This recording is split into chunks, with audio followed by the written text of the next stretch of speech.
Hello बच्चों, आज का जो हमारा लेक्चर है वो है ग्रेविटेशनल पोटेंशियल एनर्जी। लेकिन बच्चों इस लेक्चर को स्टार्ट करने से पहले मैं आपको कुछ याद दिलाना चाहता हूं कि जो ये लेक्चर है आपका पोटेंशियल एनर्जी, ये लेक्चर हम work energy and power chapter में भी पढ़ चुके हैं।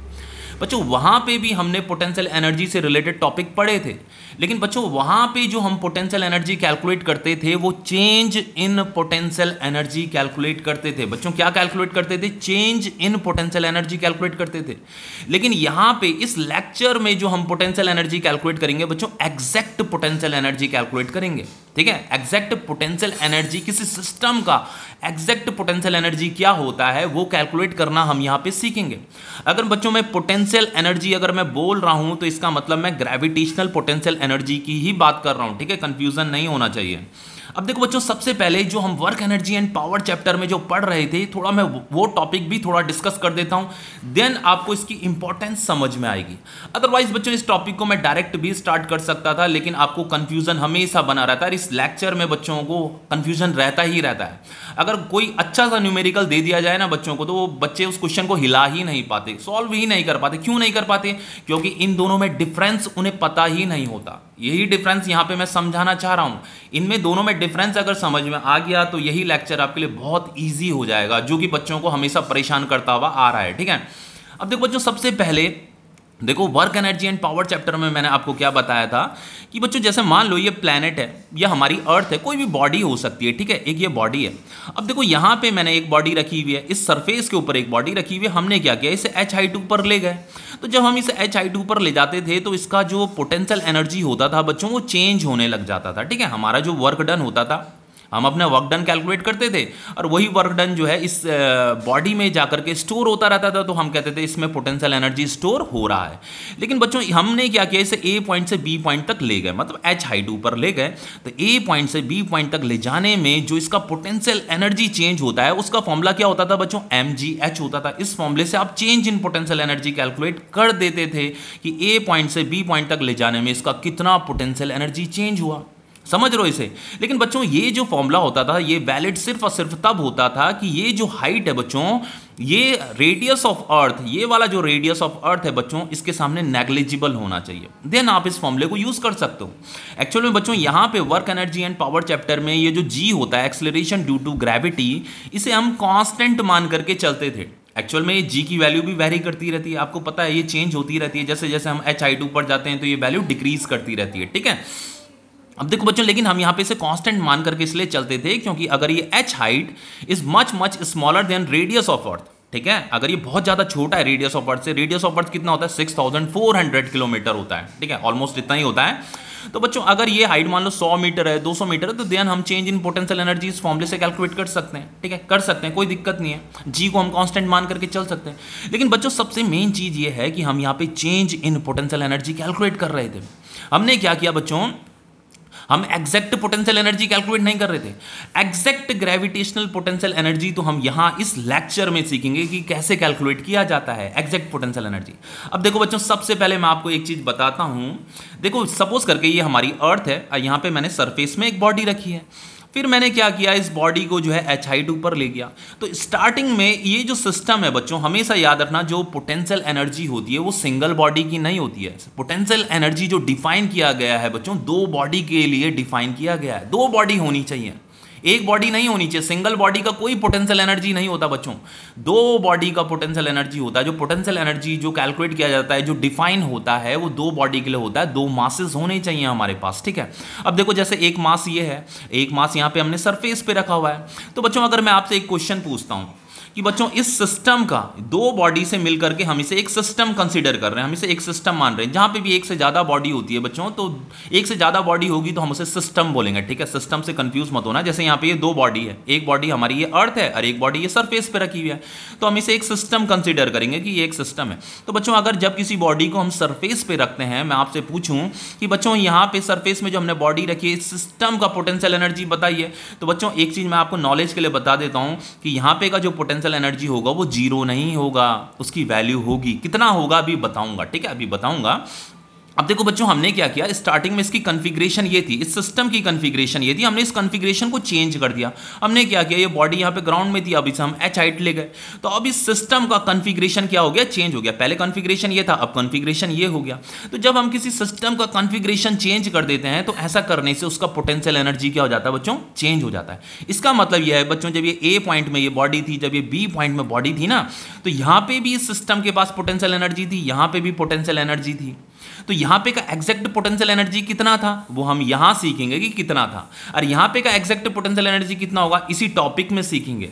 लेकिन हम यहाँ पे work energy and power chapter में क्या करते थे, यहाँ से लेकर के यहाँ तक जो पोटेंशियल एनर्जी में जो चेंज आया है ना, उस चेंज इन पोटेंशियल एनर्जी को कैलकुलेट करते थे। एग्जैक्ट पोटेंशियल एनर्जी को बच्चों हम कैलकुलेट नहीं करते थे। समझ में आ रहा है कुछ? अब देखो मैं एक चीज बताता हूं आपको। मान लो बच्चों ये हमारा अर्थ है, ठीक है, अर्थ है। अब देखो बच्चों, हमारा जो अर्थ है, अर्थ का अपना एक फील्ड होगा ना, अर्थ का अपना एक फील्ड होता है। फील्ड का मतलब क्या होता है, फील्ड कैसे डिसाइड किया जाता है? फील्ड का मतलब कोई भी बॉडी अगर मैं इस फील्ड के अंदर रखता हूं, अगर अर्थ इसे खींच रही है तो उस तरीके से उसका फील्ड डिसाइड किया जाता है। जैसे मैंने यहाँ पे कोई बॉडी रखी, तो अर्थ इसे अगर अपनी तरफ खींच पा रही है तो हम कहेंगे हमने इस बॉडी को फील्ड के अंदर रखा हुआ है। यहाँ पे मैंने रखी बॉडी, अगर अर्थ इसे खींच पा रही है तो हम कहेंगे हमने इसे अर्थ के फील्ड के अंदर रखा हुआ है। अब मान लो मैंने अगर बॉडी को यहाँ पे रख दिया और अर्थ इस बॉडी को अपनी तरफ नहीं खींच पा रही है, इसका मतलब ये है कि हमने इस बॉडी को अर्थ के फील्ड के बाहर रखा हुआ है। तो इस पॉइंट को हमने, ये बाहर का जो पॉइंट है बच्चों, इस फील्ड के बाहर का जो पॉइंट है, हम इसे इन्फिनिटी कंसिडर कर सकते हैं। जहां पे बॉडी को रखने पे, किसी बॉडी को अगर हमने कहीं पे रखा है और वो बॉडी अगर अर्थ की तरफ फॉल नहीं हो रही है, मतलब उस ग्रेविटेशनल फोर्स को अगर फील नहीं कर रही है, तो हम क्या बोलेंगे कि ये बॉडी इन्फिनिटी पॉइंट में। अब देखो बच्चों क्या होता है कि जो मैंने आपको अभी स्टार्टिंग में बताया था कि जो ग्रेविटेशनल पोटेंशियल एनर्जी है वो दो बॉडी के लिए डिफाइन है। अब देखो होता क्या है कि जैसे हाँ, ये अर्थ का फील्ड है, इस फील्ड के अंदर अगर मैं इस बॉडी को रख देता हूं तो ये बॉडी क्या होगी, फॉल होगी। तो मान लो ये एच हाइट हमने ऊपर रखा हुआ है, तो बच्चों ये जो दो बॉडी का जो सिस्टम है ना, एक बॉडी है एक बॉडी है, तो इस सिस्टम के पास कुछ पोटेंशियल एनर्जी होगी। अब वो potential energy, exact potential energy कितना होगा हम इस टॉपिक में पढ़ेंगे, ठीक है, यहां पढ़ेंगे एग्जैक्ट पोटेंशियल एनर्जी कितना होगा। लेकिन किसी भी सिस्टम के पास पोटेंशियल एनर्जी तब होता है बच्चों जब हम किसी बॉडी को, जैसे इस बॉडी को हमने क्या किया, इस बॉडी की फील्ड के अंदर रखा है, देन इस सिस्टम के पास, इन दो बॉडी का जो इस सिस्टम है, इस सिस्टम के पास पोटेंशियल एनर्जी होगी। लेकिन बच्चों अगर जैसे हमारी ये अर्थ है, इसका फील्ड ये है, अब अगर मैं किसी बॉडी को, जैसे इस बॉडी को मैं यहां मैंने बाहर रख दिया, इस फील्ड के बाहर रख दिया, अब बच्चों इन दोनों बॉडी का ये जो सिस्टम है, इन दोनों बॉडी का जो सिस्टम है, इस सिस्टम के पास जो पोटेंशियल एनर्जी होगी बच्चों वो जीरो होगी। क्यों होगी जीरो? क्योंकि यहां पे अर्थ जो है इस बॉडी को अब अपनी तरफ नहीं खींच पा रही है। समझ रहे हो? देखो मैं आपको एक लाइन पढ़ाता हूं, यहां पे ये बुक सही लिखी है मैंने line. When the body is at infinity with respect to another body, मान लो अगर किसी बॉडी के रिस्पेक्ट में आपने किसी दूसरी बॉडी को किसी इंफिनिटी पॉइंट में रखा है, तो the gravitational force on the body is zero, तो उस बॉडी पे ग्रेविटेशनल फोर्स नहीं लग पाएगा, then potential energy of body is zero. देखो यही तो मैं यहाँ पे आपको समझाना चाह रहा हूँ। मान लो ये अर्थ है, ये हमारा फील्ड है, इस फील्ड के बाहर अगर मैं इस बॉडी को रख दूंगा तो ये बॉडी बच्चों अर्थ का जो ग्रेविटेशनल फोर्स है उसे फील नहीं कर पाएगी। देखो when the body is at infinity with respect to another body, तो इस बॉडी के रिस्पेक्ट में अगर हम इंफिनिटी पॉइंट में यहां बाहर अगर किसी बॉडी को रख देते हैं तो gravitational attraction on the body is zero. तो इस बॉडी पे जो ग्रेविटेशनल अट्रैक्शन होगा, ग्रेविटेशनल फोर्स होगा, वो जीरो हो जाएगा। उस केस में क्या होता है, potential energy of body is zero. तो हम क्या कहेंगे कि इस सिस्टम की जो पोटेंशियल एनर्जी है वो जीरो मानी जाएगी।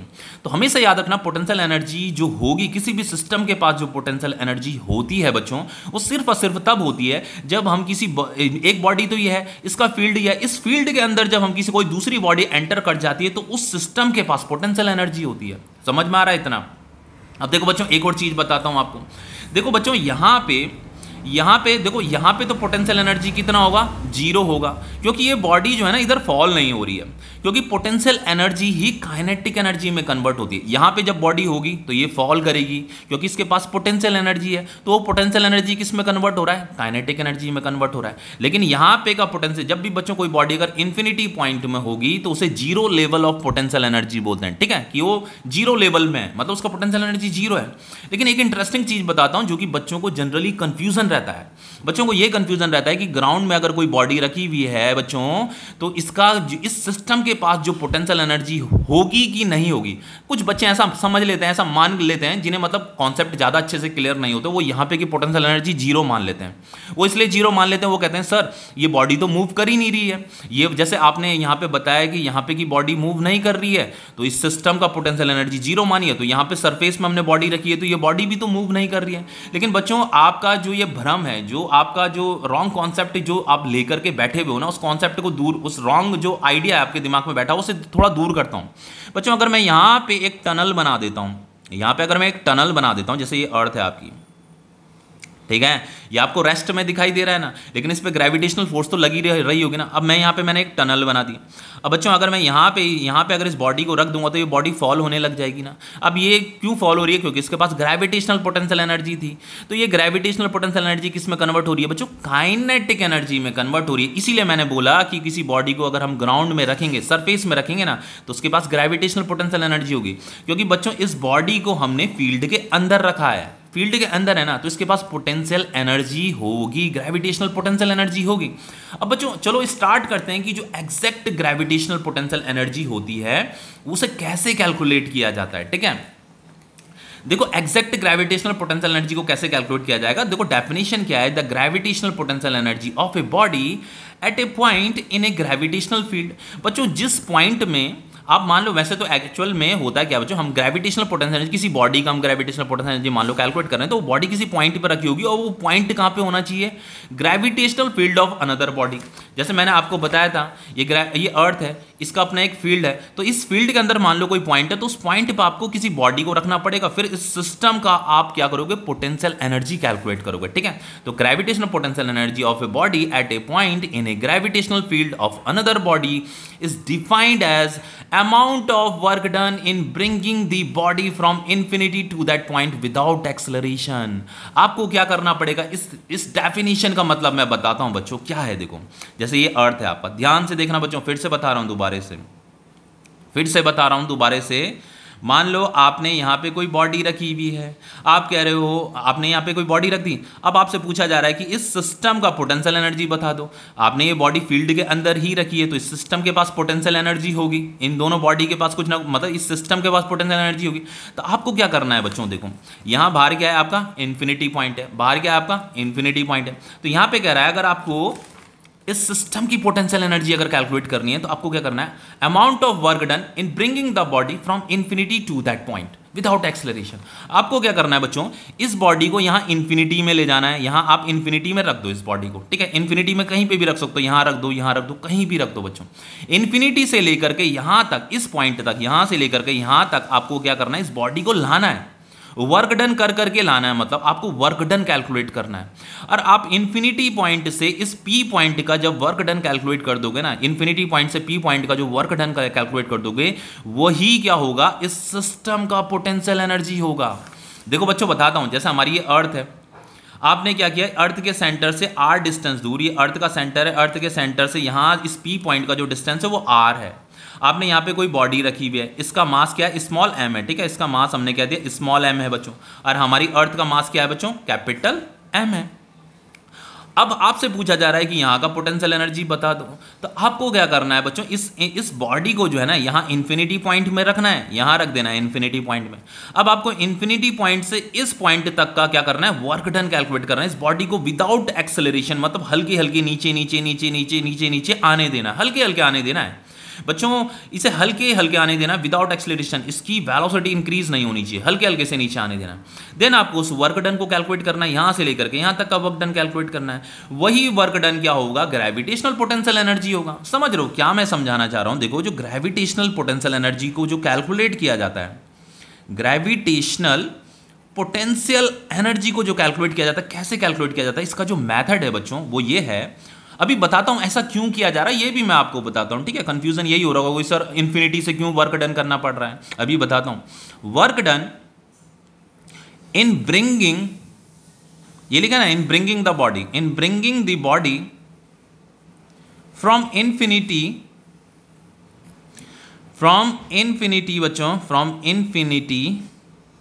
इन्फिनिटी टू पी पॉइंट, ठीक है, इस पी पॉइंट तक आपको उस वर्क डन को कैलकुलेट करना है, वही क्या है, ग्रेविटेशनल पोटेंशियल एनर्जी है। अब बच्चों यहाँ इन मतलब हमें यहाँ से ही क्यों करना पड़ रहा है, यहाँ से लेकर के यहाँ तक क्यों करना पड़ रहा है बच्चों? एक्चुअल में जो साइंटिस्ट जब ग्रेविटेशनल पोटेंशियल एनर्जी के बारे में सोच रहे थे ना, तो वो एक ऐसे पॉइंट के बारे में सोच रहे थे कि उन्हें एक ऐसा पॉइंट मिल जाए जहाँ पे का ग्रेविटेशनल पोटेंशियल एनर्जी जीरो हो।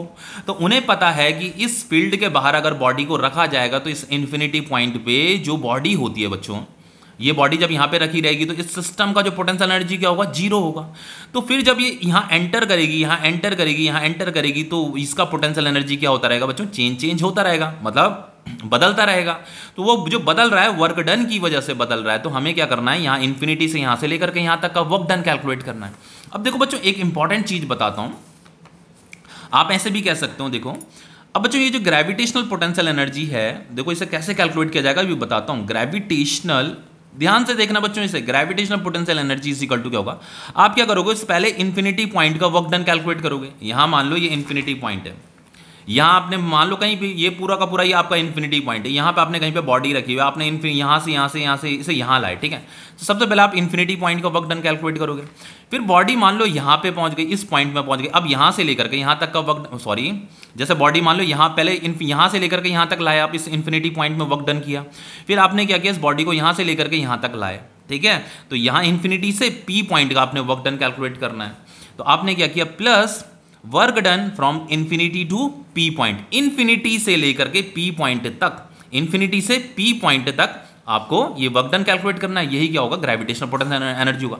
लेकिन बच्चों एक चीज मैं आपको बहुत इंपॉर्टेंट बताता हूं, ये नॉलेज के लिए बता देता हूं बच्चों। देखो कई बच्चों को कंफ्यूजन रहता है ना बच्चों। देखो जैसे ये हमारी अर्थ है, ये मान लो हमारी अर्थ का फील्ड है। अब इस फील्ड के बाहर मान लो कोई बॉडी रखी हुई है हमने, मान लो ये इन्फिनिटी पॉइंट है, पूरा का पूरा इन्फिनिटी पॉइंट है। इन्फिनिटी पॉइंट का मतलब यहाँ पे हमारी अर्थ, इस पे फोर्स, जो इस पे ग्रेविटेशनल फोर्स लगा रही है, ग्रेविटेशनल अट्रैक्शन जो है बॉडी का, हमारी अर्थ की बॉडी का, वो जीरो है। अब बच्चों अगर ये बॉडी पे अर्थ हमारा इस डायरेक्शन में कोई फोर्स ही नहीं लगा पा रहा है, मतलब वो जीरो फोर्स है अगर, तो बच्चों हम जब इसे धकेलेंगे नीचे की तरफ, ये बॉडी तो यहाँ पे कुछ फोर्स नहीं लग रहा है, तो ये बॉडी नीचे की तरफ फॉल नहीं करेगी, ये बॉडी तो यहाँ पे फ्लोट करेगी। अब बच्चों अगर हम इस पे वर्क डन करते हैं, अगर हम इसे नीचे ला रहे हैं, ये वर्क डन हमारा है बच्चों, हम इसे खींच खींच के नीचे ला रहे हैं, तो हमारा वर्क डन जो होगा, या इस पॉइंट से इस पॉइंट का जो वर्क डन होगा बच्चों, वो वर्क डन जो होगा इन्फिनिटी पॉइंट में जो आप वर्क डन करते हो वो जीरो होता है। अब आप सोच रहे होंगे सर वर्क डन जीरो क्यों होगा, इन्फिनिटी से यहाँ तक लाने में वर्क डन जीरो क्यों होगा? बच्चों एक चीज़ याद दिलाता हूँ आपको, जैसे हमारी ये अर्थ है, हमारी ये अर्थ है ना। अब जैसे मान लो मैंने आपको कहा ये जो बॉडी है, इस बॉडी को h हाइट ऊपर ले जाओ, तो आपने क्या किया, इस बॉडी पे फोर्स लगाया, ऊपर की तरफ फोर्स लगाया, तो ये बॉडी क्या लगती है आपको, भारी लगती है ना, हैवी लगती है। बच्चों क्यों आपको ये बॉडी भारी लगती है, क्योंकि अर्थ क्या कर रही है, इस पे ग्रेविटेशनल फोर्स नीचे की तरफ लगा रही है। बच्चों कोई भी जो बॉडी होती है, उस बॉडी का जो वेट होता है ना, जो आपको बॉडी भारी लगती है, वेट की वजह से भारी लगती है। अगर हमारी अर्थ, जैसे ये हमारी अर्थ है और यहाँ पे मैंने कोई बॉडी रखी हुई है, ये फील्ड के अंदर रखी हुई है, तो इस बॉडी का कुछ ना कुछ वेट होगा, ये बॉडी भारी होगी। तो जो बॉडी भारी है ना, इस mg फोर्स, ये जो ग्रेविटेशनल फोर्स जो नीचे की तरफ लग रहा है ना बच्चों, इसकी वजह से ये जो मास है, ये जो m मास है, इसके पास जो वेट आता है ना बच्चों, इस ग्रेविटेशनल फोर्स की वजह से ये बॉडी हमें भारी लगती है। अगर हम यहाँ से अर्थ को गायब कर दें, अगर अर्थ यहाँ से गायब हो जाए, तो ये जो बॉडी है, इस बॉडी का जो वेट है ना बच्चों, वो जीरो हो जाएगा, क्योंकि ये वाला जो mg फोर्स है ये भी गायब हो जाएगा, समझ रहे हो। तो ये बॉडी क्या हो जाएगी बच्चों, इसका वेट जीरो हो जाएगा। तो इन्फिनिटी पॉइंट में जब भी आपने किसी बॉडी को रखा होता है, चाहे उसका साइज कितना ही बड़ा हो, चाहे कितना भी हो बच्चों, कि कितना भी बड़ा उसका साइज हो, उस बॉडी का जो वेट होता है बच्चों वो जीरो होता है। अब अगर किसी बॉडी का वेट ही जीरो हो जाएगा, तो उस बॉडी पे अगर आप कोई वर्क डन करते हो, तो वो वर्क डन कैलकुलेट होगा क्या, नहीं होगा, क्योंकि उसका तो वेट ही नहीं है, उस बॉडी के पास वेट ही नहीं है। मास तो है उस बॉडी के पास बच्चों, कोई बड़ी से बड़ी बॉडी, मान लो बहुत बड़ी बॉडी भी है, लेकिन इस पर अगर कोई ग्रेविटेशनल फोर्स ही नहीं लग रहा, इसका मास मान लो 1000 kg है, लेकिन इस पर अगर ग्रेविटेशनल फोर्स ही नहीं लगेगा, तो इसका वेट भी जीरो माना जाएगा। अब इस बॉडी को आप बहुत दूर तक भी ले जा सकते हो धकेल करके, आपका वर्क डन जीरो ही माना जाएगा। तो इन्फिनिटी पॉइंट पे जो वर्क डन होता है बच्चों, वो जीरो होता है, ठीक है, समझ में आ रहा है। तो बच्चों हमें क्या करना है, ये वाला वर्क डन तो जीरो है, इन्फिनिटी पॉइंट में आप कहीं पे भी किसी भी इन्फिनिटी पॉइंट में जो वर्क डन करोगे, यहाँ तक लाने में जो वर्क डन करोगे, वो जीरो माना जाएगा, ठीक है। तो ये तो जीरो है। अब देखो ये हमें सिर्फ ये वाला वर्क डन करना है, यही वर्क डन कैलकुलेट करना है, कुछ नहीं करना बच्चों। ये ग्रेविटेशनल पोटेंशियल एनर्जी कैलकुलेट करने के लिए आप क्या करोगे, बस ये इन्फिनिटी से पी पॉइंट तक जो वर्क डन हुआ है by gravitational force, gravitational force ने जो वर्क डन किया है, उसी को आपको कैलकुलेट करना है। समझ में आ रहा है इतना? अब देखो बच्चों इसे कैलकुलेट कैसे करेंगे। देखो बच्चों आपको मैं बताता हूं, जैसे मान लो ये आपका इन्फिनिटी, यहां से ये बाहर आपका इन्फिनिटी पॉइंट था, हम यहां से लेकर के यहां तक हम इसे ला गए, जो कि वर्क डन कितना था, 0 था इन्फिनिटी पॉइंट में जो हमने वर्क डन किया। अब बच्चों जब ये बॉडी यहां पे पहुंच जाएगी तो ग्रेविटेशनल फोर्स इस बॉडी को नीचे की तरफ खींचने लगेगा, यहां पी पॉइंट तो बहुत तेजी से ये बॉडी आने लग जाएगी ग्रेविटेशनल फोर्स की वजह से। अब यहां पे लिखा हुआ है हमें वर्क डन कैलकुलेट करना है, लेकिन बॉडी विदाउट एक्सेलरेशन, मतलब उसकी वेलोसिटी इंक्रीज नहीं होनी चाहिए बच्चों, उसकी वेलोसिटी इंक्रीज नहीं होनी चाहिए। अब बच्चों हमें इस बॉडी को जो नीचे जो फॉल कर रही है ना ये बॉडी ग्रेविटेशनल फोर्स की वजह से, उसे बहुत तेजी से फॉल नहीं होने देना है। अब देखो जैसे मान लो बॉडी यहां पे थी, इस ए पॉइंट में थी, तो नीचे की तरफ ग्रेविटेशनल फोर्स लगेगा, तो हमें क्या करना पड़ेगा, अपोजिट डायरेक्शन में एक फोर्स लगाना पड़ेगा ताकि ये बॉडी तेजी से फॉल ना हो, नीचे की तरफ तेजी से फॉल ना हो। तो हमें क्या करना है बच्चों, इस बॉडी को जो है विदाउट एक्सेलरेशन नीचे आने देना है। ये जो नीचे आ रही है ना, इस ग्रेविटेशनल फोर्स की ही वजह से आ रही है, बॉडी मान लो यहां पे पहुंच गई, अब तो ग्रेविटेशनल फोर्स की ही वजह से ये नीचे आ रही है, लेकिन हमें इसे तेजी से विदाउट एक्सेलरेशन इसे नीचे आने देना है। तो हमें ऊपर की तरफ एक फोर्स लगाना पड़ेगा, देन इस फोर्स की वजह से इसे हल्के हल्के नीचे आने देना है, इस ग्रेविटेशनल फोर्स की वजह से इसे हल्के हल्के कांस्टेंट वेलोसिटी से इसे नीचे आने देना है। देन आपको क्या करना है, इस यहां से इस पॉइंट से, ये जो इन्फिनिटी पॉइंट है जहां से इन्फिनिटी पॉइंट शुरू हो रहा है, इस पॉइंट से इस पी पॉइंट का वर्क डन कैलकुलेट करना है, infinity from infinity to P point, work done in bringing the body from infinity to P point, आपको वर्क डन कैलकुलेट करना है, वर्क डन कैलकुलेट हो जाएगा। लेकिन बच्चों यहां पे देखो ये जो ग्रेविटेशनल फोर्स लग रहा है बच्चों, ग्रेविटेशनल फोर्स का फॉर्मूला क्या होता है बच्चों, जी एम एम, ये मास ऑफ अर्थ है, ये मास ऑफ बॉडी है, डिवाइडेड बाय एक्स स्क्वायर। मान लो बॉडी यहां पे है, बॉडी यहां पे है, और अर्थ के सेंटर से यहां से लेकर के यहां तक का जो डिस्टेंस है बच्चों वो एक्स है, क्या है, एक्स है। तो इस पे जो ये ग्रेविटेशनल फोर्स लग रहा होगा वो कितना लग रहा होगा, G M M divided by x square, ये तो आपका ग्रेविटेशनल फोर्स होता है। लेकिन बच्चों ये जो एक्स है ना, ये एक्स वेरी कर रहा है, जब ये बॉडी इस पॉइंट पे रही होगी तो बच्चों ये x क्या रहा होगा, x जो है इन्फिनिटी के इक्वल रहा होगा। और जब ये बॉडी यहां पहुंच जाएगी, यहां मूव करते हल्की हल्की, जब ये नीचे आ रही है, जब इस p पॉइंट पे पहुंच जाएगी, यहां पे पहुंच जाएगी, तो x क्या हो जाएगा बच्चों, x की वैल्यू डिक्रीज होगी, तो x इज इक्वल टू क्या हो जाएगा, r हो जाएगा, ये x की वैल्यू क्या हो जाएगी, r हो जाएगी। तो बच्चों ये जो दो, ये हमारी अर्थ का सेंटर और ये जो बॉडी है, ये बॉडी पहले यहां रखी थी, तो इनके बीच का सेपरेशन क्या हो रहा है, कम कम कम कम हो रहा है। तो ये x की वैल्यू क्या कर रही है बच्चों, वेरी कर रही है, समझ लो। तो x अगर वेरी करेगा तो ग्रेविटेशनल फोर्स भी वेरी करेगा। तो हमें क्या करना है बच्चों, इस ग्रेविटेशनल फोर्स का वर्क डन कैलकुलेट करना है, work done by gravitational force. इस ग्रेविटेशनल फोर्स ने इस पे इंफिनिटी से यहां तक लाने में कितना वर्क डन किया, समझ लो, इंफिनिटी से पी पॉइंट तक लाने में कितना वर्क डन किया। लेकिन ये ग्रेविटेशनल फोर्स तो वेरी है, चेंज होने में लगा हुआ है। तो बच्चों वो जो फोर्स चेंज हो रही होती है, जो वेरिएबल फोर्स होती है, वेरिएबल फोर्स का जो हम वर्क डन कैलकुलेट करते हैं, ये मैं कैलकुलेट कर रहा हूं, ठीक है। इसे जो कैलकुलेट करते हैं बच्चों, वेरिएबल फोर्स का जो वर्क डन होता है उसका फॉर्मूला क्या होता है, integration of F D x cos theta. इतना याद आ रहा है, ये work done by variable force का फॉर्मूला है, क्योंकि ग्रेविटेशनल फोर्स बच्चों आपकी वेरिएबल है, समझ में आ रहा है। अब देखो बच्चों हमें जो वर्क डन करना है कहां से कहां तक करना है, x is equal to infinity, x is equal to r, ये पोजीशन है, ठीक है, एक्स इज इक्वल टू ये स्मॉल आर। कहने का मतलब है स्टार्टिंग में ये जो बॉडी है यहाँ पे इन्फिनिटी में थी, अब ये बॉडी आपको यहाँ तक लानी है, उसका पोजीशन क्या है, ये आर है। तो आपको x is equal to infinity, पहले वो स्टार्टिंग में इन्फिनिटी में थी और फिर वो आर पोजीशन यहाँ पहुँच जाएगी, मतलब आर सेंटर से आर डिस्टेंस दूर पहुँच जाएगी, यहाँ तक आपको वर्क डन करना है, यहाँ से लेकर के यहाँ तक। तो आपको लोअर लिमिट अपर लिमिट भी लगानी पड़ती है, समझ में आ रहा है। अब देखो बच्चों हम क्या करेंगे, इस वर्क डन को कैलकुलेट करेंगे और उसे यहाँ पुट कर देंगे, यही आपका क्या होगा, ग्रेविटेशनल पोटेंशियल एनर्जी होगा, यहां पे पुट करेंगे इस फॉर्मूले में, यही क्या होगा, आपका ग्रेविटेशनल पोटेंशियल एनर्जी होगा। तो चलो इसे कैलकुलेट करते हैं, work done from infinity to P point. बच्चों ये क्या हो जाएगा, देखो सबसे पहले ऐसे करते हैं, चलो इसे पहले सॉल्व कर लेते हैं। एफ डी एक्स, ये आपका x is equal to infinity है, ये आपका एक्स इज इक्वल टू बच्चों ये स्मॉल आर है, ठीक है, लोअर लिमिट अपर लिमिट। बच्चों ये कॉस थीटा कितना होगा बच्चों, ये जो थीटा होगा ये 0 डिग्री होगा, ठीक है बच्चों, क्योंकि ग्रेविटेशनल फोर्स भी नीचे लग रही है और डिस्प्लेसमेंट भी नीचे को हो रहा है। डिस्प्लेसमेंट कहाँ हो रहा है, नीचे को हो रहा है ना, समझ में आ रहा है। डिस्प्लेसमेंट भी कहाँ हो रहा है, नीचे को हो रहा है। तो डिस्प्लेसमेंट भी नीचे को हो रहा है, तो ये जो एंगल होता है फोर्स एंड डिस्प्लेसमेंट के बीच में जो एंगल होता है उसे बोलते हैं। तो ये 0 डिग्री का एंगल, दोनों का अगर डायरेक्शन सेम है, नीचे की तरफ है, तो ये थीटा क्या हो जाएगा, 0 डिग्री हो जाएगा। तो कॉस 0 डिग्री की वैल्यू बच्चों क्या होती है, 1 होती है, ठीक है, कितनी होती है, 1 होती है। तो यहाँ पे ये क्या हो जाएगा, एफ डी एक्स इंटू 1, तो एफ डी एक्स ही हो जाएगा। अब देखो बच्चों हमें क्या करना है, ये जो पी पॉइंट है और ये जो इन्फिनिटी पॉइंट है इसके बीच में कोई एक पॉइंट ले लो, मान लो हमने ये ए पॉइंट ले लिया कि बॉडी ऐसे मूव करते करते यहाँ पे आ गई, तो यहाँ पे का जो ग्रेविटेशनल फोर्स होगा बच्चों वो कितना होगा, मान लो ये ए पॉइंट का जो डिस्टेंस है अर्थ के सेंटर से वो एक्स है, तो यहाँ पे का जो ग्रेविटेशनल फोर्स होगा जब बॉडी यहाँ पे पहुंचेगी वो कितना होगा बच्चों, GMM divided by x square. पता है ना ये जो लिखा हुआ है GMM divided by x square.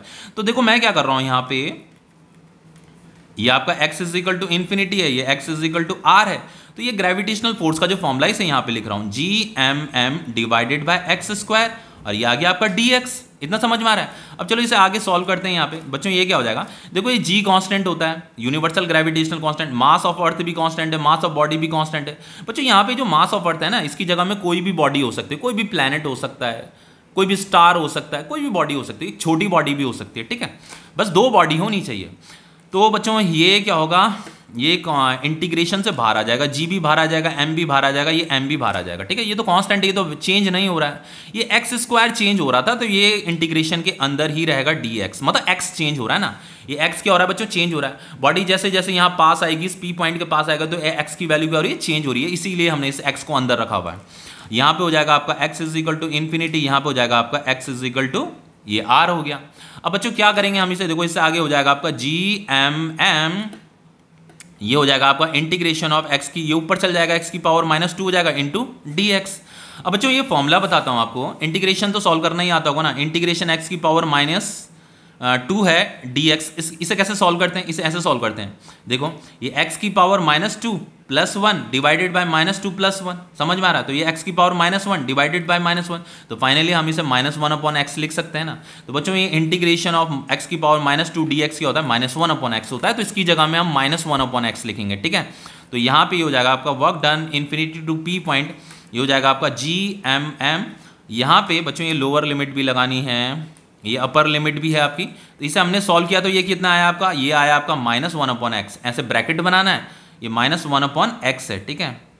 और यहाँ पे आपका ये इन्फिनिटी भी आएगा, x is equal to infinity और x इज इक्वल टू ये r, इस तरीके से ये पोजीशन है, ठीक है, उसकी कहाँ से, इन्फिनिटी से r पोजीशन तक आप उसे ले गए हो, वर्क डन किया है। अब इससे आगे क्या करेंगे बच्चों, इसे कैसे सॉल्व करोगे। अब बच्चों क्या करो, ये जो x है, x की जगह में इस r वैल्यू को यहाँ पुट करो, तो -1/r हो जाएगा, फिर यहाँ माइनस आता है, आपको यहाँ माइनस पुट करना है, फिर दोबारा क्या करोगे, इस x की जगह में इस इन्फिनिटी को पुट करोगे, तो ठीक है, तो ये हो जाएगा आपका -1/∞।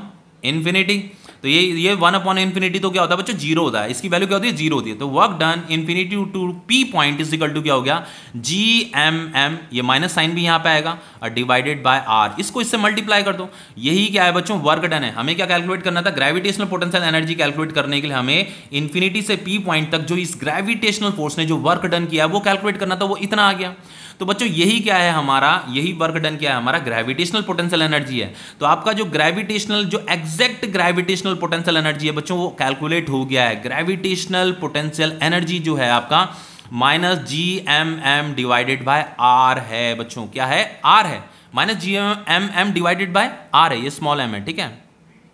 इसका मतलब ये है कि जैसे बॉडी यहाँ पे रखी हुई है, यहाँ पे बॉडी है, आपको इस सिस्टम का पोटेंशियल एनर्जी निकालना है, तो आप कैसे निकालोगे बच्चों, ग्रेविटेशनल पोटेंशियल एनर्जी कैसे कैलकुलेट करोगे, ये ग्रेविटेशनल पोटेंशियल एनर्जी है, ठीक है, -GMM डिवाइडेड बाय r। इस बॉडी का मास, इस बॉडी का मास जो यहाँ p पॉइंट में रखी हुई है, ठीक है, और इन दोनों के यहाँ सेंटर टू सेंटर जो इसका सेपरेशन है उसे लिखा जाता है। तो यही आपका ग्रेविटेशनल पोटेंशियल एनर्जी होता है। समझ लो इस चीज को, बहुत सिंपल है बच्चों। अब देखो जैसे मान लो, देखो ऐसे समझिए, जैसे मान लो ये कोई बॉडी है, कोई भी एक बॉडी है, जरूरी नहीं है कि अर्थ ही है, कोई भी बॉडी है। हमने यहाँ पे ये मान लो r डिस्टेंस दूर कोई दूसरी बॉडी रखी हुई है, इसका मास m है। कोई आपसे पूछा इस सिस्टम की पोटेंशियल एनर्जी बता दो, मान लो इसका मास m है, तो इसकी सिस्टम की पोटेंशियल एनर्जी क्या होगी बच्चों, इसकी जो सिस्टम की जो ग्रेविटेशनल पोटेंशियल एनर्जी होगी, ग्रेविटेशनल पोटेंशियल एनर्जी होगी, आपको क्या करना है, -GM × m divided by r करना है। इन दोनों का जो सेंटर टू सेंटर जो सेपरेशन होगा उसे यहाँ पे लेना है, ठीक है। तो यही आपका ग्रेविटेशनल पोटेंशियल एनर्जी है, एग्जैक्ट ग्रेविटेशनल पोटेंशियल एनर्जी है बच्चों। समझ में आया कुछ। अब देखो बच्चों कुछ क्वेश्चंस मैं आपको करा देता हूँ, ठीक है, देन आपको ये टॉपिक और अच्छे से समझ में आएगा, ठीक है। इन क्वेश्चंस को स्टार्ट करते हैं। चलो देखिए इस क्वेश्चन में क्या है, यहाँ पे कह रहा है if g is the acceleration due to gravity on the earth surface. देखो बच्चों ये हमारा अर्थ है, ठीक है, अर्थ का सरफेस है, ठीक है।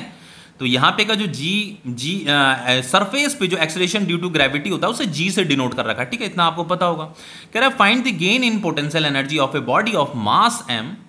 बच्चों एक बॉडी मास m मान लो यहाँ रखा हुआ है, ठीक है, यहाँ पे स्मॉल मास m रखा हुआ है और ये हमारी जो अर्थ का जो मास है वो कैपिटल M है। हमें पूछ रहा है find the gain in potential energy of a body of mass m when taken from the surface of earth at a height equal to 2 times the radius of the earth. बच्चों आपको क्या करना है, इस बॉडी को जो है किसी h हाइट ऊपर ले जाना है, लेकिन वो जो हाइट होना चाहिए कितना होना चाहिए, 2 times the radius of earth होना चाहिए। मान लो ये रेडियस ऑफ अर्थ r है, समझ में आ रहा है। आपको क्या करना है, इस बॉडी को जो है h हाइट ऊपर ले जाना है, लेकिन बच्चों ये तो r है आपका, लेकिन हमने क्या करना है, इस बॉडी को सपोज h हाइट ऊपर लेगा, यहां से लेकर के यहां तक लेगा, सरफेस से h हाइट ऊपर लेगा, लेकिन बच्चों ये जो h हाइट है ये 2r होना चाहिए, 2 टाइम्स होना चाहिए, 2 times the radius of earth. अब कह रहा है कि ऐसा करने पे बच्चों पहले स्टार्टिंग में इस सिस्टम का कॉन्फ़िगरेशन ये है, बाद में इसका कॉन्फ़िगरेशन ये हो गया, पहले कॉन्फ़िगरेशन ये था, बॉडी ग्राउंड में थी, अब बॉडी को हम h हाइट ऊपर ले गए। तो ऐसा करने पे कितना गेन इन पोटेंशियल एनर्जी हुआ है। बच्चों इसे h हाइट ऊपर ले जाओगे तो पोटेंशियल एनर्जी क्या होता रहता है, गेन होता रहता है। जैसे जैसे कॉन्फ़िगरेशन चेंज होगा ना, इसकी स्टेट चेंज होगी, इन दोनों बॉडी की स्टेट चेंज होगी, तो बच्चों पोटेंशियल एनर्जी चेंज होने लग जाएगा। तो कितना पोटेंशियल एनर्जी गेन हुआ उसे आपको कैलकुलेट करना। आप कैसे कैलकुलेट करोगे बच्चों, देखो work energy and power chapter में भी हमने कैलकुलेट किया था बच्चों, work energy and power chapter में भी हमने कैलकुलेट किया था। मैंने आपको एक चीज बताया था, गेन इन पोटेंशियल एनर्जी को आप इस फॉर्मूले से भी, चेंज इन पोटेंशियल एनर्जी मतलब गेन इन पोटेंशियल एनर्जी, यहां से भी कैलकुलेट कर सकते हो। लेकिन बच्चों यहाँ पे मैंने आपको क्या बताया था, ये h हाइट मच स्मॉलर होनी चाहिए रेडियस ऑफ अर्थ से, लेकिन यहाँ पे जो h हाइट है बच्चों वो 2 टाइम्स ऑफ रेडियस है। अब इस फॉर्मूले के भरोसे मत रहना, ये फॉर्मूला यहाँ वैलिड नहीं माना जाएगा बच्चों, ठीक है, पहले ही बता देता हूँ। अब आपको क्या करना है, देखो मैं बताता हूँ। सबसे पहले बच्चों क्या करना है, आपको इस सिस्टम की पोटेंशियल एनर्जी कैलकुलेट करनी है। अब मैंने आपको पोटेंशियल एनर्जी का फॉर्मूला क्या बताया था, अभी जस्ट पीछे क्या कैलकुलेट किया था बच्चों, हमने GMM ये कैलकुलेट किया था। देखो ग्रेविटेशनल पोटेंशियल एनर्जी, किसी भी सिस्टम का अगर ग्रेविटेशनल पोटेंशियल एनर्जी निकालना, GMM दोनों बॉडी का मास का मल्टीप्लाई करना, उन दोनों के बीच का जो सेपरेशन है उसे नीचे लिखते हैं, ठीक है, उस वैल्यू को। तो हम यहाँ पे का ग्रेविटेशनल पोटेंशियल एनर्जी निकालते हैं, पहले एक बॉडी है एक बॉडी है, तो यहाँ पे का जो बच्चों ग्रेविटेशनल पोटेंशियल एनर्जी है वो क्या होगा, नेगेटिव GMM दोनों का मास, और इन दोनों के बीच का जो सेपरेशन है वो क्या हो जाएगा बच्चों, r हो जाएगा। बहुत से बच्चे बोल लूंगा सर सेंटर टू सेंटर होता है ना सेपरेशन, तो बच्चों ये तो नेग्लिजिबल हाइट है, ठीक है, ये छोटा सा बॉडी है, बहुत छोटा सा बॉडी है, ऐसा समझ लीजिए। तो इस डिस्टेंस को लेने की जरूरत नहीं, यही वाली डिस्टेंस ली जाएगी, ठीक है। सेंटर टू सेंटर डिस्टेंस कितनी आएगी, r आएगी। आपने यहाँ पे इस सिस्टम का ग्रेविटेशनल पोटेंशियल एनर्जी निकाल लिया। अब इस सिस्टम का भी पोटेंशियल एनर्जी निकालो।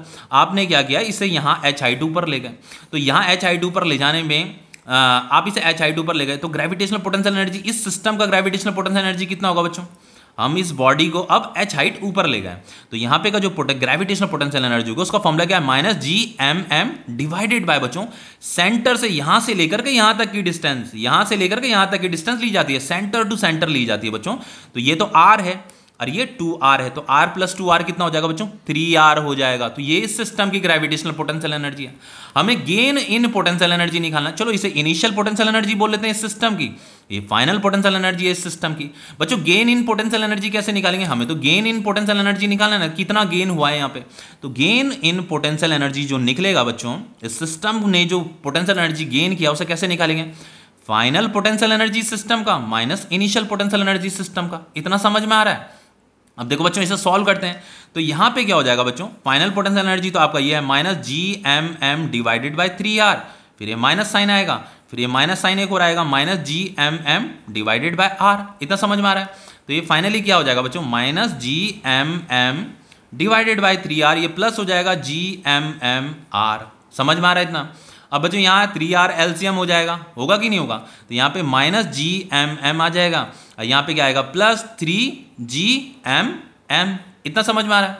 अब देखो बच्चों इससे आगे से सॉल्व करते हैं, ये -GMM है, ये +3GMM है, तो ये क्या हो जाएगा 2GMM divided by 3r, 2GMM divided by 3r। बच्चों ये जो गेन इन पोटेंशियल एनर्जी जो हमें कैलकुलेट करना था ना, इतना ही आपका गेन इन पोटेंशियल एनर्जी है। लेकिन बच्चों इसे थोड़ा और मॉडिफाई भी किया जा सकता है, इससे भी आपका आंसर आ जाएगा। अगर आपको दोनों का मास पता है, रेडियस ऑफ अर्थ पता है, तो इससे भी आंसर आ जाएगा, लेकिन इसे थोड़ा और मॉडिफाई भी कर सकते हैं। बच्चों जो अर्थ का जो सरफेस होता है यहाँ पे का जो अर्थ का जो सरफेस होता है यहाँ पे का जो एक्सेलरेशन ड्यू टू ग्रेविटी होता है उसका फॉर्मूला क्या होता है, gm divided by r square होता है। मैंने ये एक्सेलरेशन ड्यू टू ग्रेविटी का आपको लेक्चर पढ़ाया था, वहां पे acceleration due to gravity on the surface of earth का जो फॉर्मूला होता है बच्चों ये होता है, ठीक है।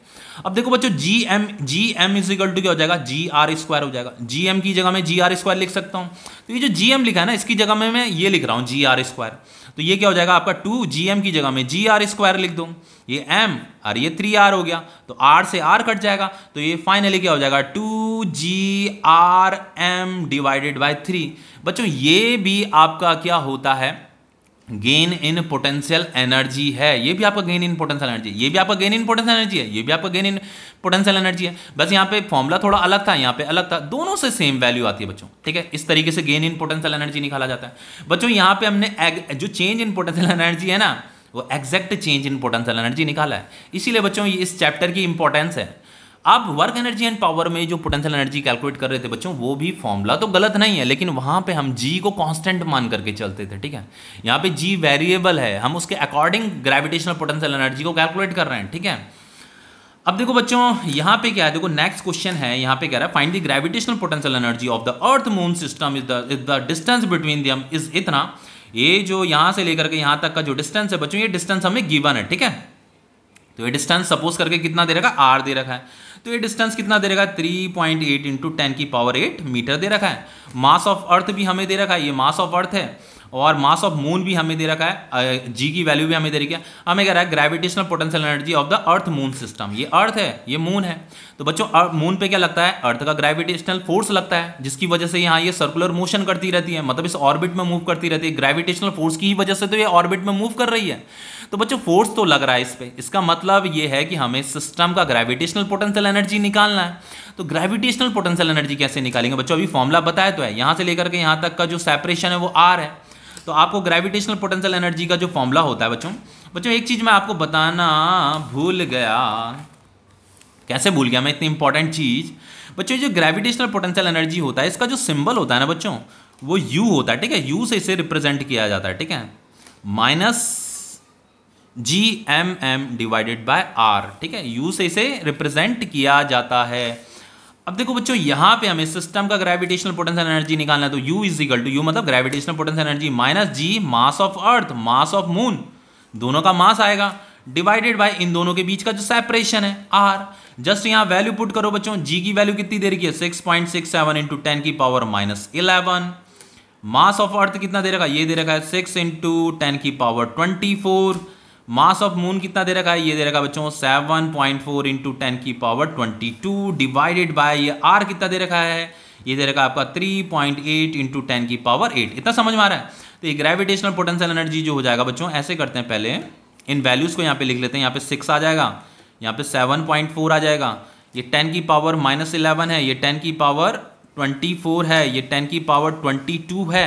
बच्चों ये 10⁸ को ऊपर ले जाऊंगा तो ये 10⁻−8 हो जाएगा, यहाँ डिवाइडेड बाय कितना आ जाएगा आपका, यहाँ पे बच्चों ये ओहो मैं क्या कर रहा हूँ, ये 3.8 है, ठीक है, ये 3.8 है बच्चों, 3.8 है, ये 3.8, तो यहाँ पे क्या आ जाएगा बच्चों, ये 3.8 आ जाएगा। अब देखो बच्चों ऐसे करता हूँ पहले मैं इसका मल्टीप्लाइकेशन कर रहा हूँ, इसका मैं मल्टीप्लाइकेशन कर रहा हूँ, इसको डिवाइड कर रहा हूँ, कैलकुलेटर से सॉल्व करके बताता हूँ कितना आ रहा है, ठीक है।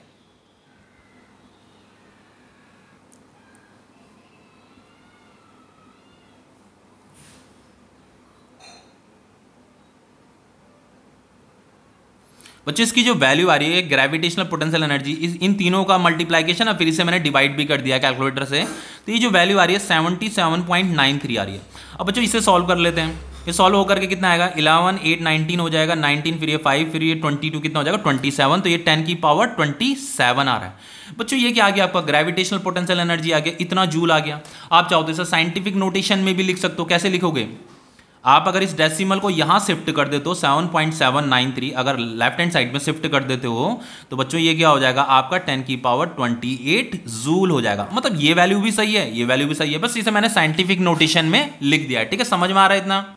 अब देखो बच्चों नेक्स्ट है आपका क्वेश्चन, ये देखो ये क्वेश्चन बहुत इंपॉर्टेंट क्वेश्चन है बच्चों। देखो यहाँ पे क्या कह रहा है, if body is released at a distance, देखो यहाँ पे देखो पहले क्वेश्चन बताता हूं, if body is released at a distance r from the centre of earth. बच्चों ये अर्थ है हमारी, अर्थ के सेंटर से यहां से लेकर के यहां तक का जो डिस्टेंस दे रखा है वो आर दे रखा है, ठीक है, यहां से लेकर के यहां तक का डिस्टेंस आर दे रखा है। If body is released at a distance R, मतलब यहां आर डिस्टेंस दूर एक बॉडी रखी हुई थी, उसका मास मान लो स्मॉल एम है, हमारी अर्थ का मास कैपिटल एम है, हमने यहां से इसे रिलीज कर दिया तो बच्चों ये फॉल करेगा, नीचे की तरफ फॉल करेगा ना। अब देखो क्या कह रहा है, what is the velocity of the body with which it strike the ground, कितनी वेलोसिटी से ये ग्राउंड में यहां पे स्ट्राइक करेगा, उस वेलोसिटी को हमें बताना है, एग्जैक्ट वेलोसिटी को बताना है बच्चों। देखो इसकी हेल्प से हम एग्जैक्ट वेलोसिटी भी बता सकते हैं। Work energy and power chapter में भी हमने इस टाइप के क्वेश्चन किए थे बच्चों, लेकिन एग्जैक्ट वेलोसिटी मतलब एक राउंड ऑफ में हम बताते थे, वहां पे अपने आइडिया से बताते थे, लेकिन यहाँ पे एग्जैक्ट आपकी वेलोसिटी का पता चल जाएगा कि ये कितनी वेलोसिटी से यहाँ पे ग्राउंड में टकराएगा। अब देखो बच्चों, इस क्वेश्चन को कराने से पहले मैं आपको एक चीज बता देता हूं। मैंने आपको work energy and power chapter में एक चीज बताई थी। मान लो कोई बॉडी यहां पे है, फिर वो बॉडी नीचे आ रही है, नीचे आ रही है, ऐसा आ रही है मान लो, तो बच्चों यहां पे जो उसकी टोटल एनर्जी होगी बच्चों, जो उसकी एनर्जी होगी, टोटल एनर्जी का फॉर्मूला क्या होता है बच्चों, potential energy plus kinetic energy, यही टोटल एनर्जी का फॉर्मूला होता है ना। तो बच्चों यहां पे कोई बॉडी अगर फॉल कर रही है तो किसी बॉडी का इस पॉइंट का जो टोटल एनर्जी होगा, इस पॉइंट का जो टोटल एनर्जी होगा, इस पॉइंट का जो टोटल एनर्जी होता है वो कांस्टेंट रहता है बच्चों, समझ लो। यहां पे कभी टोटल एनर्जी, यहां पे कभी टोटल एनर्जी, यहां पे पूरे रास्ते जो टोटल एनर्जी रहेगा वो कंजर्व रहेगा, वो कांस्टेंट रहेगा। ये मैंने आपको work energy and power chapter में बताया था। इसी कॉन्सेप्ट की हेल्प से हम यहां पे जो है ना, कितनी वेलोसिटी से यहां पे ये ग्राउंड में टकराएगा उसे हम कैलकुलेट कर सकते हैं। तो हम क्या करेंगे बच्चों, सपोज करके ये आपका पी पॉइंट है, ठीक है, इसे मैंने, चलो ये आर डिस्टेंस दूर है, तो बच्चों यहां पे जब ये बॉडी रहेगी ना, ये बॉडी यहां पे अभी आर डिस्टेंस दूर है, तो बच्चों क्या होगा, यहां पे का जो टोटल एनर्जी होगा, इस पॉइंट का यहां पे का जो टोटल एनर्जी होगा, और जब ये ग्राउंड में टकराएगा, यहां ग्राउंड में टकराएगा ना, तो यहां पे का जो टोटल एनर्जी होगा, इन दो पॉइंट का जो टोटल एनर्जी रहेगा वो कांस्टेंट रहेगा, वो कांस्टेंट रहता है, कंजर्व रहता है। तो हमें क्या लिखना है बच्चों, यहां पे देखो कैसे करेंगे इसे, देखो ध्यान से देखना, total energy at R distance. बच्चों ये आर डिस्टेंस पे जो बॉडी रखी हुई है, इसका जो टोटल एनर्जी होगा वो किसके इक्वल होगा बच्चों, टोटल एनर्जी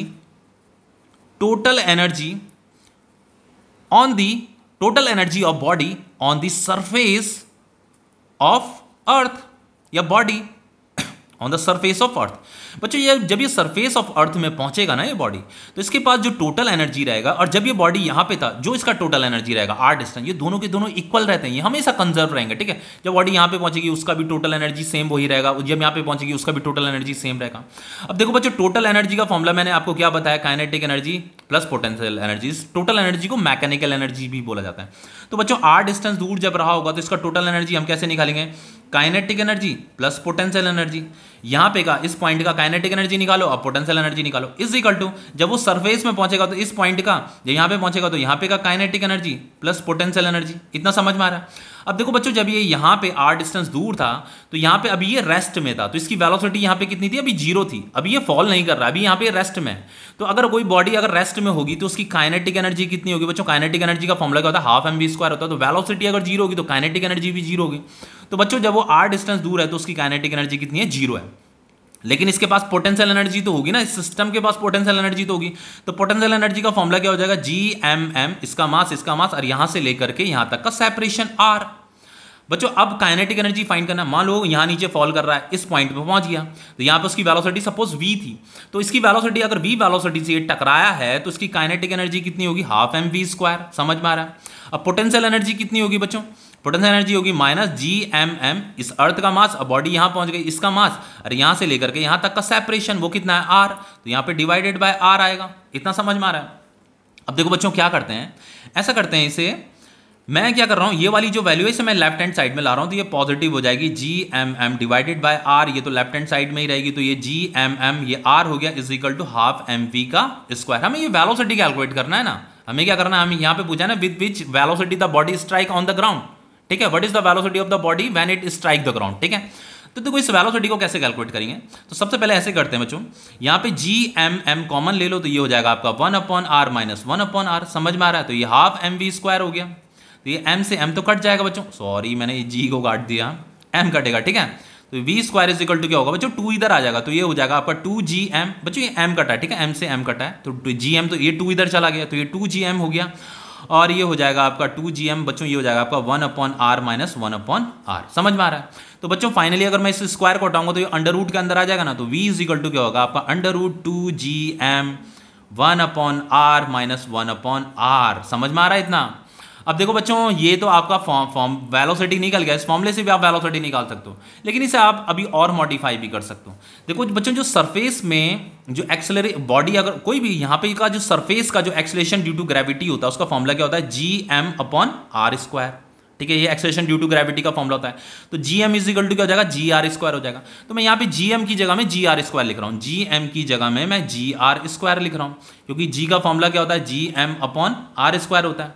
तो बच्चों यहाँ पे इसे हम ऐसे भी लिख सकते हैं, v is equal to √2 gm की जगह में gr² लिख दो, gr²। समझ में आ रहा है? ये 1/r माइनस 1/r। ठीक है, अब देखो इसे कैसे करेंगे। अब देखो बच्चों, इससे ये gr² हो गया। अब देखो v इज इक्वल टू बच्चों, ये r² है तो ये अंडर रूट से बाहर आ जाएगा, r कहाँ जाएगा, बाहर आ जाएगा, तो ये हो जाएगा 2g 1/r माइनस 1/r। कोई दिक्कत? समझ में आया?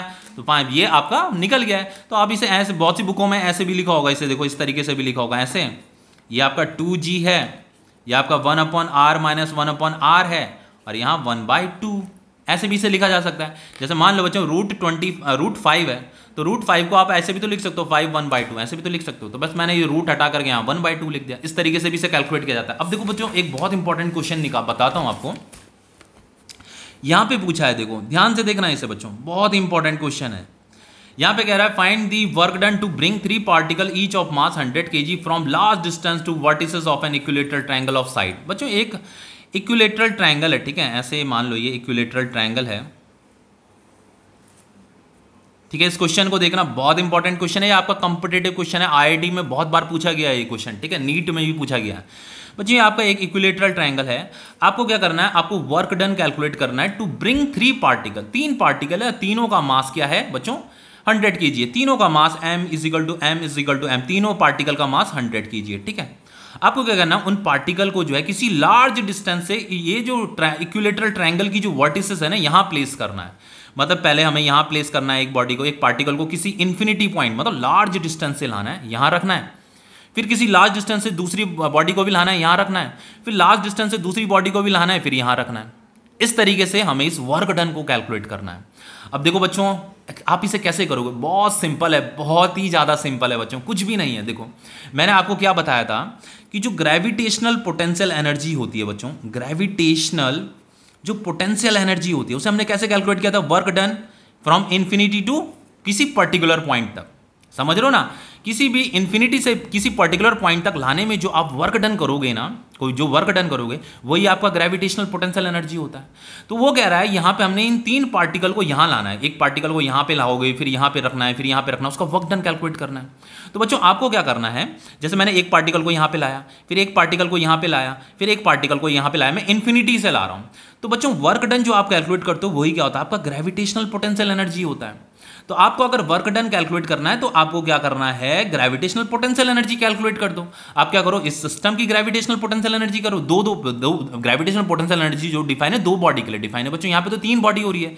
तो पहले इसका ग्रेविटेशनल पोटेंशियल एनर्जी निकालो, तो ठीक है, फिर इसका ग्रेविटेशनल पोटेंशियल एनर्जी निकालो, फिर इसका ग्रेविटेशनल पोटेंशियल एनर्जी निकालो, तीनों को ऐड कर दो, वही वर्क डन होगा, वर्क डन कैलकुलेट हो जाएगा।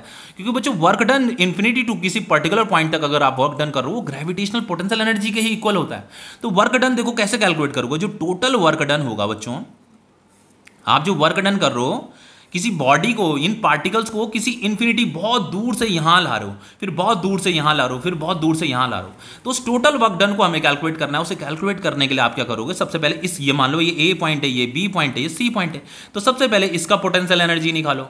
समझ रहे हो, तो इस सिस्टम को बनाने में जो आपने वर्क डन किया होगा वो आपका पोटेंशियल एनर्जी से कैलकुलेट हो जाएगा। समझ रहे हो, तो आपको क्या करना है, यहाँ पे पोटेंशियल एनर्जी, ये ए से ए और बी, ये जो 2 बॉडी है ना, इन 2 बॉडी का जो पोटेंशियल एनर्जी है उसे कैलकुलेट करो, प्लस फिर आप क्या करो, इन दोनों बॉडी का पोटेंशियल एनर्जी कैलकुलेट करो, फिर आप क्या करो, इन दोनों बॉडी का पोटेंशियल एनर्जी कैलकुलेट करो, ये क्या है UAC।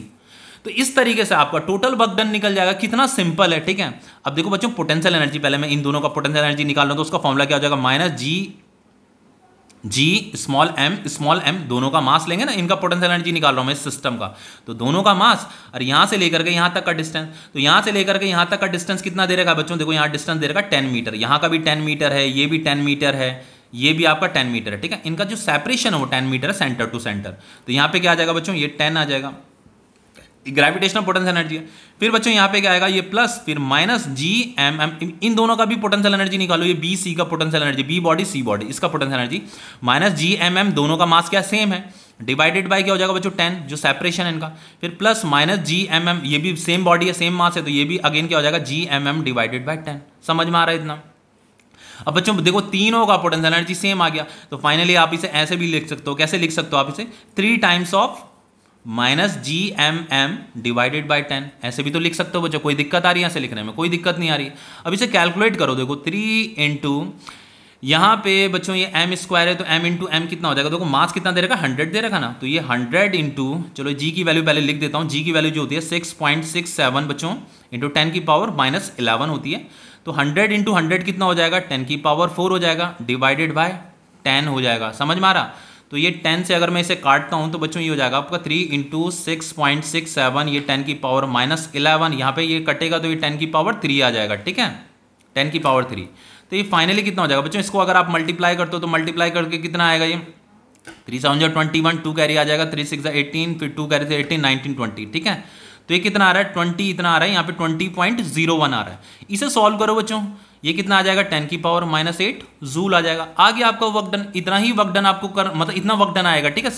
मतलब इस सिस्टम को बनाने में, इस सिस्टम को बनाने में, ये इक्विलेटरल ट्रायंगल में जो ये 3 पार्टिकल रखे हैं, सिस्टम को बनाने में मान लो हम इन्फिनिटी से कोई बॉडी को ला रहे हैं, तो वो जो वर्क डन होगा बच्चों इसके इक्वल होगा, ठीक है। तो फाइनली आप इसे साइंटिफिक नोटेशन में भी लिख सकते हो। डेसिमल को अगर मैं यहाँ शिफ्ट कर देता हूँ लेफ्ट हैंड साइड में, तो यहाँ पे क्या आ जाएगा आपका, लेफ्ट हैंड साइड में शिफ्ट किया तो 10 की पावर 1 यहाँ पे लिखना पड़ेगा मुझे, ये 10 की पावर माइनस 8 हो जाएगा, तो ये हो जाएगा आपका 2.001 इंटू 10 की पावर माइनस 7 जूल। ये भी आपका आंसर है, ये भी आंसर, बस इसे मॉडिफाई कर दिया मैंने, ठीक है।